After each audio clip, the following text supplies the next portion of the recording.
Good afternoon, dear students. Today we will discuss about labor supply and labor force. Labor supply, labor force, and workforce. What is difference between labor supply and labor force? Firstly, we will discuss about labor supply. Labor supply refers to the amount of labor that workers are willing to work at prevailing wage rates, particular wage rate. एक example ले सकते हैं. We can take one example.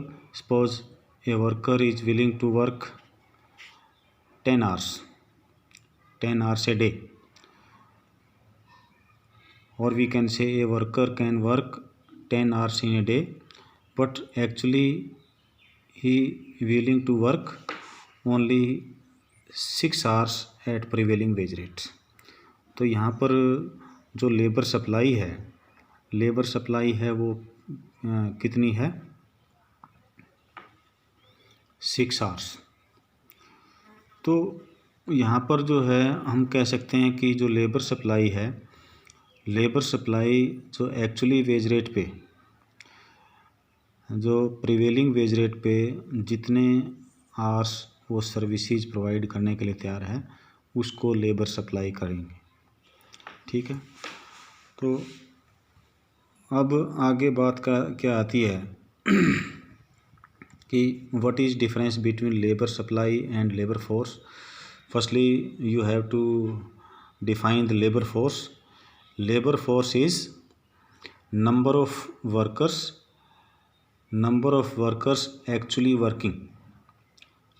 of workers actually working or willing to work. It is not related to wage rates. इसका wage rate से कोई concern नहीं है. Labour supply अगर इसको डिस्टिंग्विश करना चाहें तो it refers to supply of labour corresponding to different wage rates. अभी मैंने आपको डिफाइन करके बताया. लेबर फोर्स क्या हो सकती है? It refers to number of persons actually working और willing to work. It is not related to wage rates. Actually जो काम कर रहे हैं. It is number of workers actually working. It is not related to wage rates. दूसरा क्या है कि supply of labour can increase और decrease even when the number of workers remains constant. जो लेबर सप्लाई इंक्रीज और decrease हो सकती है. इट मीन्स लेबर अपनी सर्विसेज जो है इंक्रीज और डिक्रीज कर सकता है, चाहे वर्कर्स जो है नंबर ऑफ वर्कर्स चाहे कांस्टेंट रहें, नंबर ऑफ वर्कर्स चाहे चेंज ना हो, because the supply of labour is measured in terms of hours, in terms of day, in terms of man days or person days, or person day referring to hours of the work. जो एक normal day है, normal day को hours में convert करें तो 8 hours are normal hours in a day. और labour force किसको कह सकते हैं? Because it is not measured in terms of man days. इसको जो है आवर्स में और जो है डेज में डिफाइन नहीं करते हैं. Size of labour force increase और decrease only when number of persons actually working और विलिंग टू वर्क इंक्रीज और डिक्रीज. लेबर फोर्स इंक्रीज और डिक्रीज तभी होगी जब नंबर ऑफ वर्कर्स वर्किंग और willing to work increase decrease होंगे. ठीक है. तो labour supply is concern with number of persons working and labour force is concern with number of persons working to work, willing to work increase or decrease, and labor supply concerned with total man days or hours, total working hours of the day.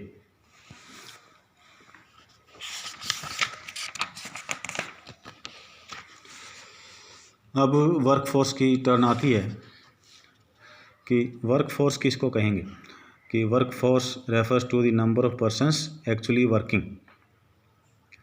एक तरह से जो है labour force की तरह ही है कि number of persons actually working, जो total number of persons actually working, actually जो काम कर रहे हैं उनकी जो है टोटल नंबर को हम वर्क फोर्स कहते हैं।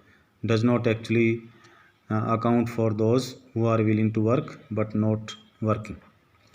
ओके, वर्क फोर्स जो है, work force is equal to labour force minus number of persons not working but are willing to work. तो जो टोटल लेबर फोर्स है हमारे पास, उसमें से अगर नंबर ऑफ पर्सन्स जो काम नहीं कर रहे हैं, जो या फिर जो है काम करना चाहते हैं, उसको डिडक्ट कर दें तो वो वर्क फोर्स आएगी। ठीक, एक तरह से हम कह सकते हैं actually it is number of persons actually working, it is called work force. ठीक है, तो उसके बाद रेट ऑफ अनएम्प्लॉयमेंट, या ये कहें कि नंबर ऑफ पर्सन्स अनएम्प्लॉयड अगर कैसे कैलकुलेट कर सकते हैं, it is equal to labour force minus work force. Rate of unemployment, if we want to find rate of unemployment, it is formula of this rate of unemployment is number of persons unemployed over size of labor force into 100, participation rate total workforce over total population into 100। अब बात आती है कि workforce जो है, total workforce India के जो है वर्कफोर्स का साइज़ क्या है। तो हम कह सकते हैं कि टोटल पॉपुलेशन में से 40 करोड़, नियर अबाउट 40 करोड़ जो है वो वर्किंग पॉपुलेशन में आते हैं, वर्क फोर्स में आते हैं। फर्स्टली आपको वर्किंग पॉपुलेशन का पता होना चाहिए कि working population is that type of population who contributes in national income, which contributes in GDP। About 70% of work force comprises of male workers, only 30% female workers. इनको कैटेगराइज करें तो इनमें से जो है 40 करोड़ में से 70% जो है वो मेल वर्कर्स हैं और 30% फीमेल वर्कर्स हैं। Nearly 70% of workforce is found in, और इनमें से भी जो टोटल वर्कफोर्स हमारी है, इनमें से भी 70% रूरल एरिया। आपको पता है कि हमारी जो टोटल पॉपुलेशन है उसका 70% जो है रूरल एरिया में रहता है, and main occupation of rural area is agriculture. Urban area में मुश्किल से 30% पॉपुलेशन है।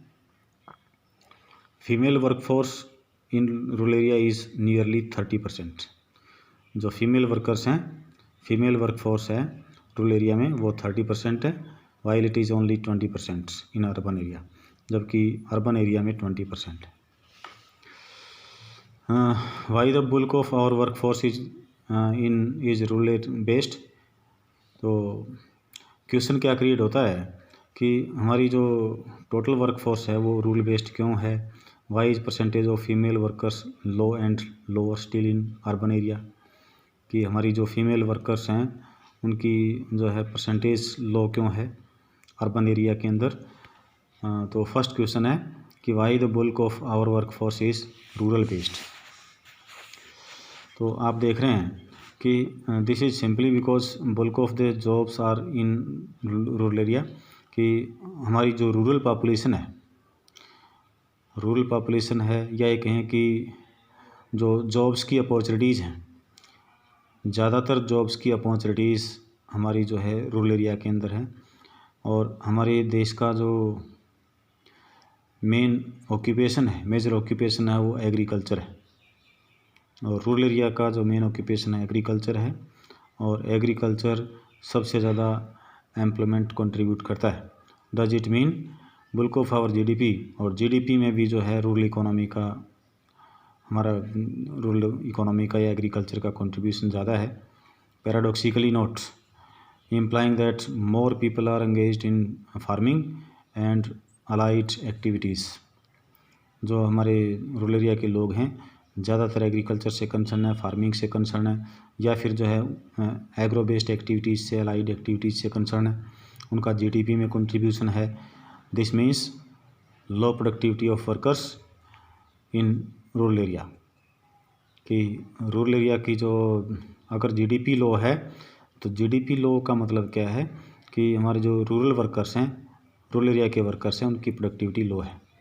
Low productivity means low earning and why there a wide spread poverty in rural area.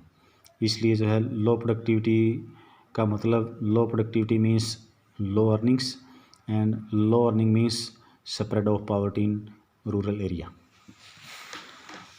Second part is why is the percentage of female workers low and lower still in urban area, कि female workers की जो है जो percentage है वो urban area में लो क्यों है। फर्स्ट रीज़न क्या है इसमें कि female education in India is still a far cry implying low opportunities in jobs for the jobs. जो इंडिया में फीमेल एजुकेशन आज तक भी जो है जितनी होनी चाहिए विलिंग, जितनी हम डिजायर्ड फीमेल एजुकेशन नहीं है, और फीमेल्स के अंदर जो है लो एजुकेशन है, या कहें कि इलिटरेसी का रेट ज़्यादा है, लिटरेसी रेट कम है, इसलिए जॉब्स की अपॉर्चुनिटीज़ और जो है अर्बन एरिया में फीमेल वर्कर्स में कम है। Among most families in urban area जो work for women is still governed by family decisions. और हमारा जो ट्रेडिशन है, हमारा ट्रेडिशन क्या कहता है, हमारी जो सर्कमस्टांसिस क्या कहते हैं कि जो औरतें हैं अपनी मर्ज़ी से जॉब का डिसीजन नहीं ले सकते हैं। फैमिली हेड्स या फैमिली मेंबर्स जो डिसीजन लेंगे जॉब करनी है या नहीं करनी है, वो जो है फैमिली के डिसीजन पे डिपेंड करते हैं। इसलिए जो है फीमेल्स वर्किंग कम मिलती हैं, वो जो है जॉब में कम मिलती हैं। Then individuals own decision implying then even available opportunities are not actually utilised. जो फीमेल्स के लिए जॉब्स अवेलेबल होने के बावजूद भी वो जो है काम नहीं कर पाते, वो यूटिलाइज नहीं कर पाते।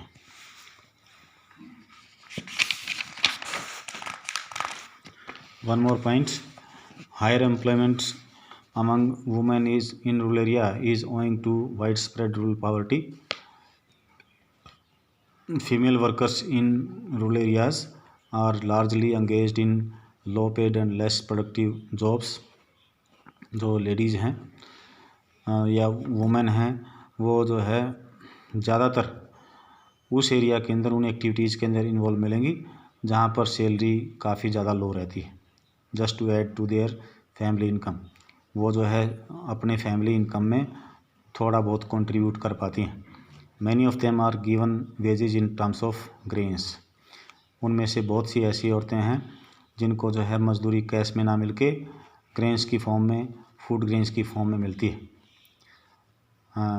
ड्यूरिंग हार्वेस्टिंग के सीज़न के टाइम पे, क्रॉपिंग से हार्वेस्टिंग के बीच में उनके पास काम नहीं होता। हार्वेस्टिंग के टाइम पे उनको जो है हार्वेस्टिंग सर्विसेज देने के बदले कुछ जो है अनाज मिलता है। The season when they find most jobs, harvesting के टाइम पे ही उनको जॉब मिलती है, बाकी टाइम वो खाली रहती हैं। That's all.